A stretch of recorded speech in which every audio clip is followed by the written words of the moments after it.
আসসালামু আলাইকুম। Welcome to cooking house by Bithi. আশা করি যে যেখানে আছেন সবাই অনেক অনেক ভালো আছেন। আজ আপনাদের তৈরি করে দেখাবো চিকেন পাকোড়া। খেতে অসম্ভব মজাদার এবং টেস্টি।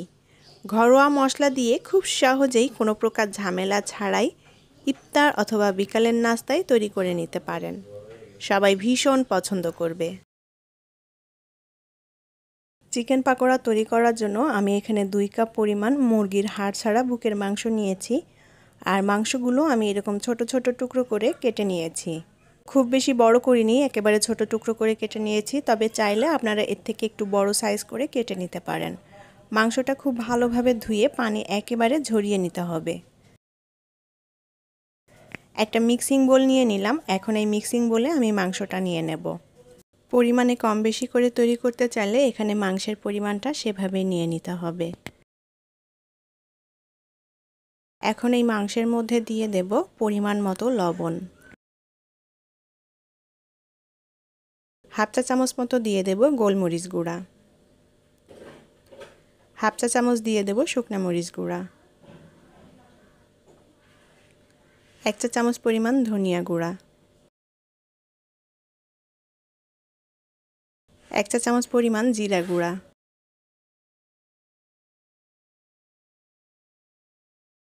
হাফ চা চামচ পরিমাণ চাট মশলা।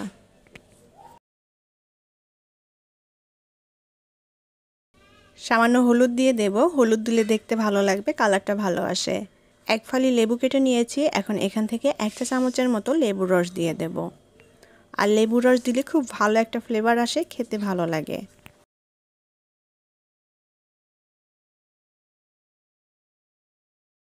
এবার দিয়ে দেব 1 টেবিল চামচের মতো সরিষার তেল। সরিষার তেল দিয়ে এখন মাংসটা ভালোভাবে মেখে নেব। খুব ভালোভাবে মাখতে হবে যেন মশলাটা মাংসের সাথে ভালোভাবে মিশে যায়।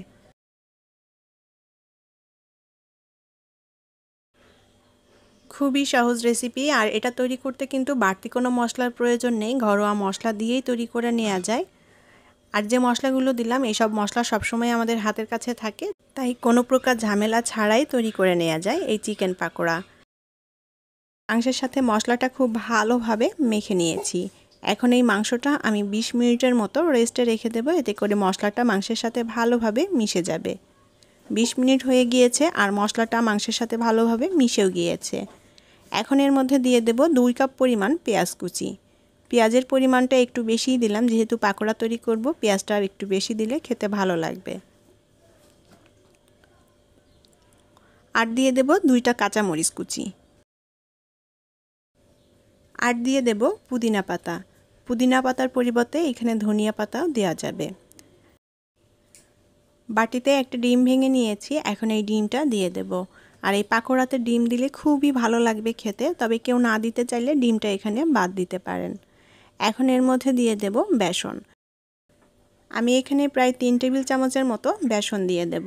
এখানে বেসনের পরিমাণটা কিন্তু খুব বেশি দেওয়া যাবে না। বেসনটা যদি খুব বেশি হয়ে যায় তাহলে এই পাকোড়াগুলো খেতে ভালো লাগবে না, চিকেনের যে ফ্লেভারটা আছে নষ্ট হয়ে যাবে।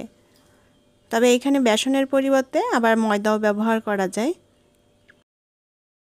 এখন পেঁয়াজ মরিচের সাথে মুরগির মাংসটা আবারও ভালোভাবে মেখে নেব। এই চিকেন পাকোড়াটা কয়েকভাবে তৈরি করা যায়, তবে আজকে আমি যেভাবে তৈরি করছি এটা সবথেকেই সহজ মনে হয়েছে আমার কাছে। আর এটা তৈরি করতে কোনো ঝামেলাও হয় না, খুব সহজেই তৈরি করে নেওয়া যায়। আমি চিকেনটা খুব ভালোভাবে মেখে নিয়েছি। আর মিশ্রণটা ঠিক এইরকম আঠালো হবে, এর থেকে খুব বেশি কিন্তু বেসন দেওয়া যাবে না। বেসনের পরিমাণটা এমনভাবে দিতে হবে যেন পাকোড়ার শেপটা মোটামুটিভাবে দেওয়া যায়।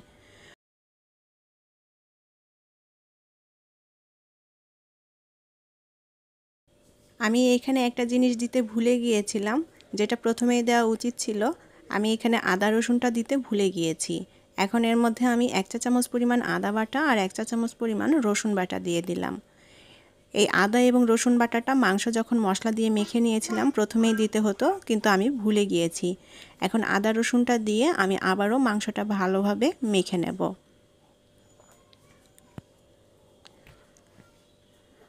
মাংসটা ভালোভাবে মেখে নিয়েছি, এখন পাকোড়াগুলো ভেজে নেওয়ার পালা।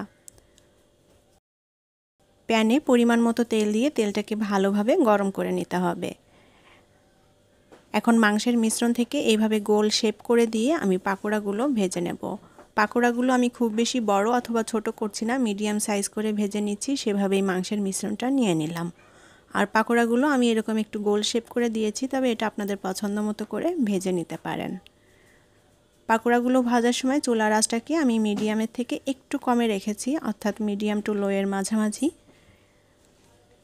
অল্প আঁচে পাকোড়াগুলো ভেজে নেব যাতে মাংসটা ভালোভাবে সেদ্ধ হয়ে যায়। যেহেতু এখানে কাঁচা মাংস ব্যবহার করা হচ্ছে, তাই মাংসটা অবশ্যই ভালোভাবে সেদ্ধ হতে হবে। পাকোড়াগুলোর এক সাইড একটু ভাজা হয়ে গিয়েছে, এখন এটা উল্টে দেব। আর পাকোড়াগুলোকে আমি খুব সুন্দর একটা গোল্ডেন কালার করে ভেজে নেব, তবে এটা আপনাদের পছন্দ মতো কালার করে ভেজে নিতে পারেন। পাকোড়াগুলো উপরের দিকটা মচমচে হবে আর ভেতরটা থাকবে নরম জুসি। এই পাকোড়াগুলো খেতে খুবই ভালো লাগে, অসম্ভব রকমের টেস্টি এবং মজাদার। ইফতার অথবা বিকালের নাস্তায় বানিয়ে খুব সহজেই পরিবেশন করতে পারেন। আর এটা ছোট থেকে বড় সবাই ভীষণ পছন্দ করবে খেতে। আমার চ্যানেলে এখনও যারা নতুন, চ্যানেলটি সাবস্ক্রাইব করেননি, তারা প্লিজ আমার চ্যানেলটি সাবস্ক্রাইব করে নেবেন এবং পাশে থাকা ছোট্ট বেল আইকনটি প্রেস করে দিবেন। এতে করে আমি যখনই কোনো ভিডিও আপলোড করব সাথে সাথে আপনাদের কাছে নোটিফিকেশনটি পৌঁছে যাবে। আর যারা আমার চ্যানেলটি অলরেডি সাবস্ক্রাইব করে নিয়েছেন তাদেরকে অসংখ্য ধন্যবাদ।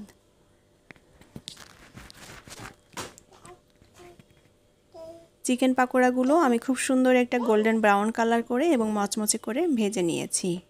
এখন পাকোড়াগুলো তেল ঝরিয়ে উঠিয়ে নেব। দেখেই হয়তো বুঝতে পারছেন কালারটা কতটা সুন্দর হয়েছে আর অনেক মচমচে হয়েছে চিকেন পাকোড়াগুলো।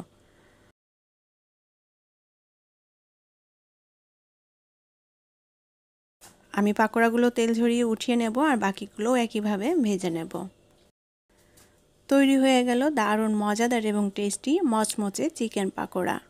ঘরে থাকা অল্প উপকরণ দিয়ে আর ঘরোয়া মশলা দিয়েই খুব সহজেই তৈরি করে নেওয়া যায় এই চিকেন পাকোড়াগুলো। ইফতার অথবা বিকালের নাস্তায় খুব সহজেই বানিয়ে পরিবেশন করতে পারেন। আর এটা বানাতে তেমন কোনো ঝামেলাও নেই। চিকেন পাকোড়ার ভেতরটা একটা ভেঙে দেখাচ্ছি কেমন হয়েছে। ভেতরটা খুব ভালোভাবে সেদ্ধ হয়ে গিয়েছে আর ভেতরটা কিন্তু অনেক নরম এবং জুসি, ওপরটা অনেক মচমচে। গরম গরম এই চিকেন পাকোড়াগুলো খেতে খুবই ভালো লাগবে আর এটা ছোট থেকে বড় সবাই ভীষণ পছন্দ করবে খেতে।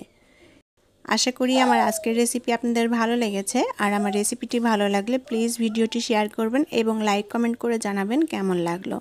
ভালো থাকবেন সবাই। আজকের মতো বিদায় নিচ্ছি। আল্লাহ হাফেজ।